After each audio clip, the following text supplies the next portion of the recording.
What is up, everybody, and welcome back to another episode of SW Answers. This is the 20th episode. I can't believe we've done 20 of these already. It's been about a year since the first one, so I guess it's not too bad. I've done about every other week. But yeah, if you're new to this series, this is my Q&A series that I do every other week here on the SW Bricks and Figs channel. If you don't want to miss the next episode, then make sure to hit that subscribe button. Leave your comments in the comment section down below for next episode, and I'll go ahead and answer them. And if you do enjoy today's episode, make sure to hit that thumbs up button. But without further ado, let's go straight into episode number 20 of SW Answers. Not gonna lie, this might be the best week of questions, guys. We have a ton of really great questions, so I'm hoping to get through all of them, but I'm going to get as many done as I can. But the first one comes in from No Name, and they say, I know people are biased. I'm new to LEGO Star Wars, and I want to know whether I should build an Imperial or a clone army. And I would say, honestly, it's probably easier to build an Imperial army. I mean, there's some amazing Imperial minifigs out there. I'd say overall quality, this might be a biased opinion, but I'd say there are better Imperial minifigs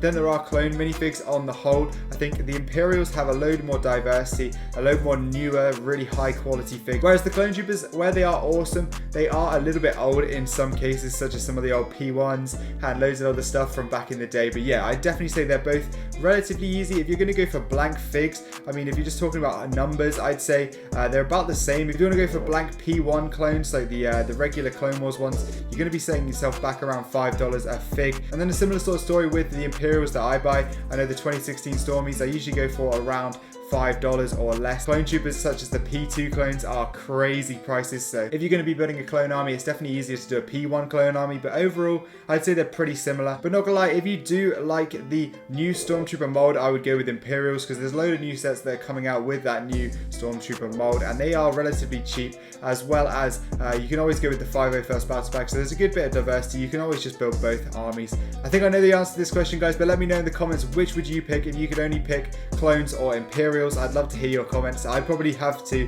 go with clones, but I'm not entirely sure. I think that'll probably be the answer for most of you. But yeah, let's head straight into the second question, which is from Timothy Watch, and they asked an interesting question about LEGO investing and whether I'm into investing to resell and to use money to pay for new sets and that sort of thing. And I think it's a really good game. I know people like the Brick Wiz do it tons. He's got loads and loads of sort of sets like that, and I think in the future, when I'm getting a little bit more money, I will be able to do that more. I do have a few sealed sets back down there. I've only got like a couple. I was trying to do sort of like £50 a month I would set aside to invest in LEGO, but at the moment I'm spending so much money on decaling, on clone troopers, on just like deals that I find, as well as the mock that I'm currently building, that I just don't really have enough money to set aside at the moment. I know it would be a wise decision to do, but basically whenever I see good deals, I know I've got the Grievous Starfighter for a good deal, I got the another Boba Fett's helmet, so those are a couple of ones I've kept sealed, but I definitely would love to get more into the investing game for sure. The next question comes in from Tech Productions, and they ask a really interesting question about LEGO Star Wars YouTube. But yeah, they say, what do you think is the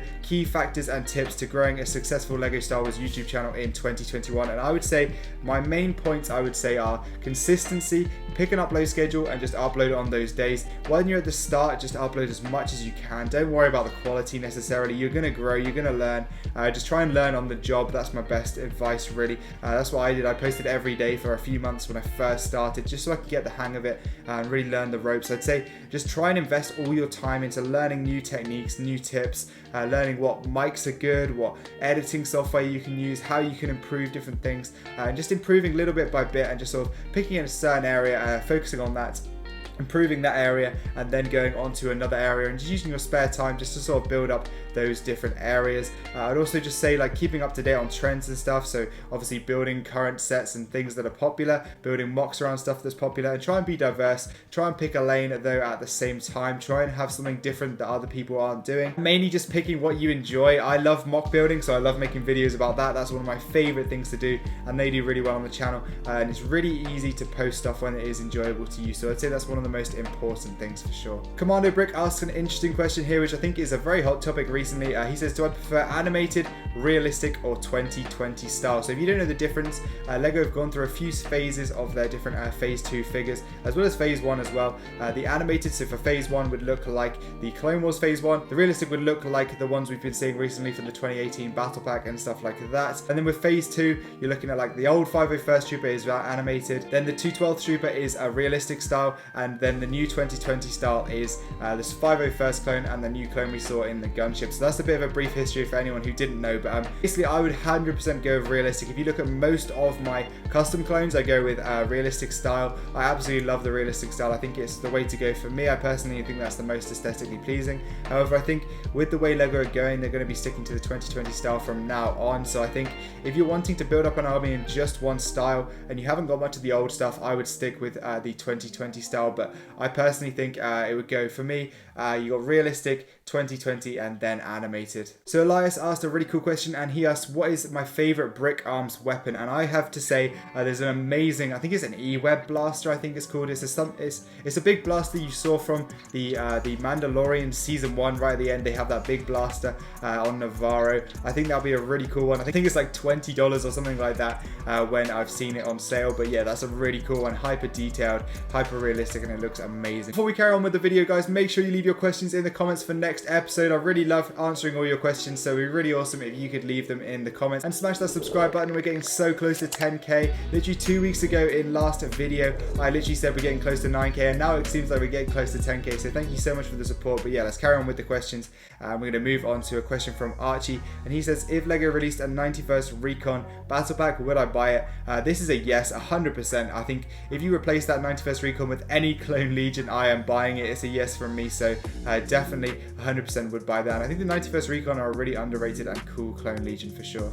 So Scott Davis asked if I could pilot any Star Wars ship or vehicle, what would I pick? And I'd have to go with something like speedy, nimble, and that sort of thing. I think that would be the most fun to fly. So maybe like an A-Wing or a Jedi Interceptor. I think those would be the coolest ships to fly. Let me know in the comment section down below, what would your dream ship to fly be? This is a really interesting one, and one I might go into a bit more detail on, but this is from RoboNut, and he says, it seems like in the past few weeks, every video, post, and story are focused around minifigs and battle packs. Are we losing sight of what LEGO really should be?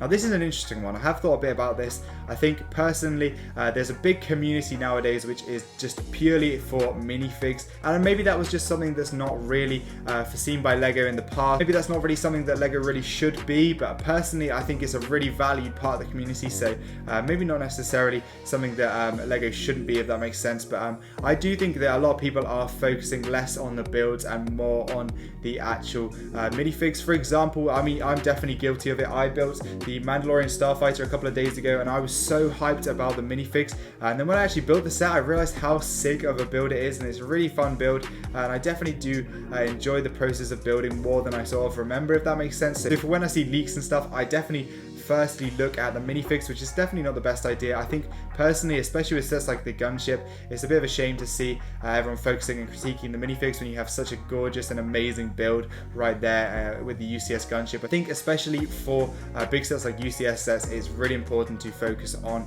the build itself. However, I do think LEGO have sort of leaned into the fact that they can sell sets with minifigs, and sort of the minifigs can be an extra selling point for some of these more expensive sets. So I think if anything, LEGO are slightly to blame for this, especially when they aren't giving us cheaper sets with really good stuff like battle packs and that sort of thing. And people just love battle packs, people love army building, and I don't think that's something that's going to leave or change within the LEGO community. So I think we've got to lean into both areas, but I definitely agree with you. I think there are some times when we need to focus on the builds and focus on what LEGO really is, and that is a building toy. But yeah, definitely the minifigs are important as well. So the Lego Porg asked a question that I've had quite a lot in the past, and he says, could you make a top tips video on how to make a mock? Now, personally, I've always found this a really tough topic to talk about. When people ask for specific little mock techniques or stuff like that, I find it a bit easier. But for a generalized sort of like mock building tutorial, it doesn't really exist. The definition of mocks is my own creation, and literally that pretty much sums it up of how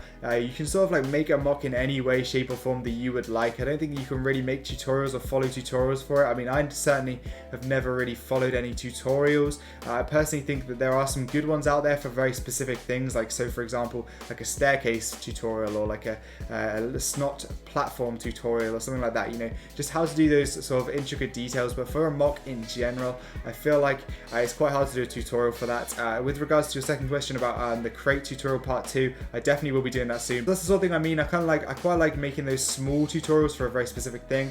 For maybe example, trees or something like that would be useful, but I can't really make a sort of like top tips on how to make a mock. I definitely just just recommend watching and looking at loads of other people's stuff.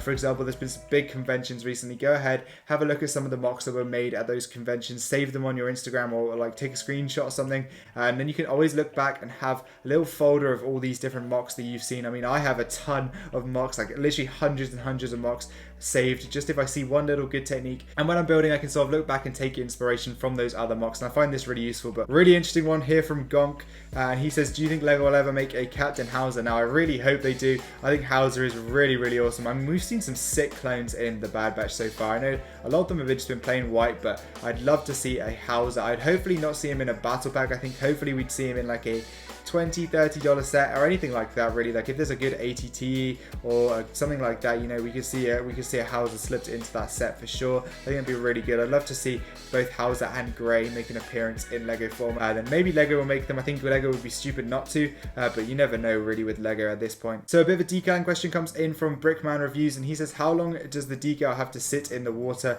He's doing Jonak decals. So I'd say Jonak decals, it's really a rough sort of thing. I mean, with AV, for me, I leave them in there for very minimal amount of time. Literally for AV it's like literally 5 seconds or so. Jonak, I'd say a little bit longer. You don't want to overdo it. I'd say definitely underdoing it is more safe than spending too much time in the water. I think having too much time in the water can literally ruin your decals and make them fold and everything like that. Definitely makes the process a little bit harder, but I'd say overall maybe 10 to 20 seconds, and then if you take it out and it doesn't come off easily, then just pop it back in the water for another 10 seconds or so, and just sort of play it by ear like that, and that is definitely the best way to do it. So with AD64 says, how long after you started decals did you move on to the harder ones like AV? So this is a very subjective thing. Personally for me, I think it was like, I probably did about 5 or 10 Jonak figs before I moved into AV. I tried AV for a little bit. I didn't really like it. I found it quite hard at the start. Then I sort of just completely ditched AV for like a couple months, and then I really went back into it recently as I sort of restarted my my decaling and sort of Clone Trooper Instagram page, and I really got into it, and now I'm doing like one every couple of days, and I'm really loving it. But I definitely would say it's really subjective of how you feel. You can start with AV if you want to, or you can start with Jonak, or it really depends on how you sort of want to progress your decaling. So Laserbrick Lego says, do you think we should remake the Palpatine's arrest? And if so, what would you change or put into the set? And I'd say, I definitely think this would be a really good remake. I think it would be good, similar to like the Death Star Final Duel set. I think you could remake it a little bit, change up a couple of things, make the minifigures a bit nicer, a bit newer, and then just have the same sort of build, but just make it a little bit nicer. Iron out a few of the wrinkles that were in the set from the past. Obviously it's quite an old set now. It's going to be a lot better quality if you remade it in 2021, but I think this would be really awesome. I'd love to see the similar sort of minifigs. I think that scene had pretty much everything you could want.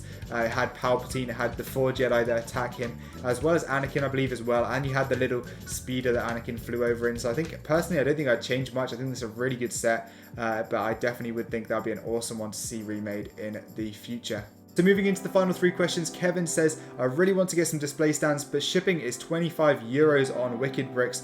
Do you pay the full 25 for your stands? And I have never paid that much for my stands. It might be because I guess you're in Europe with the euros right there. But yeah, I don't think it's really that much shipping. I think I paid like maybe a couple of pounds, maybe £5 or so for shipping to the UK. I don't know whether that's because they are a UK company, I think, but yeah, definitely would recommend it, and definitely contact them, maybe drop them a message on Instagram. But if you guys don't know, I'm actually a partner for Wicked Bricks, so if you want to go check out some really amazing display cases, they are one of the best, and I think it's definitely worth however much you have to pay for Wicked Bricks display stands and display cases.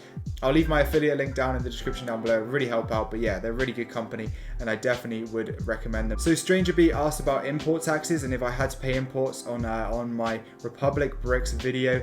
No, I didn't. I actually have never had to pay imports or anything like that. I was really worried when I first got my first ever Konami customs order. I think that was around about £100, and I didn't have to pay customs on it. So I think, from what I've heard, I think it's around £130 that you have to pay customs on when you order into the UK. So if you keep your orders sort of around or underneath that, then you should be absolutely fine. And that brings us on to the final question here from United Bricks with the awesome Hunter profile picture. He says, what do you think the worst Lego Star Wars set is? Now for me, this is an easy one. It's a set that gets hated on a lot, and it is the First Order AT-ST. This was a really cop-out set by Lego. I think personally, it's a terrible set where you have just the legs of the AT-ST for the same price as you got a couple of years before the full AT-ST, which again is a beautiful set, that 2016 AT-ST. I think that's a very underrated set, but yeah, and then also the minifigs aren't that great. I mean, you got Rose Tico in there. Is she really anyone's everyone's favorite Star Wars character. I mean, she definitely isn't mine. She's probably way towards the bottom of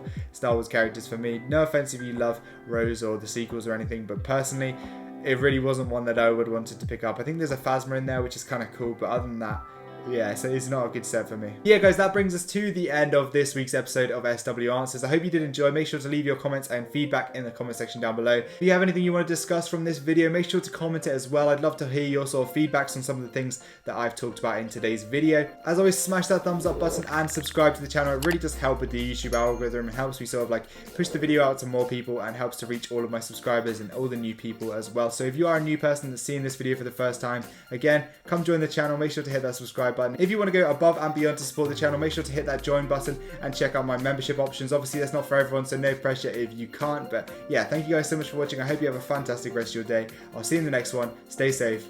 Goodbye.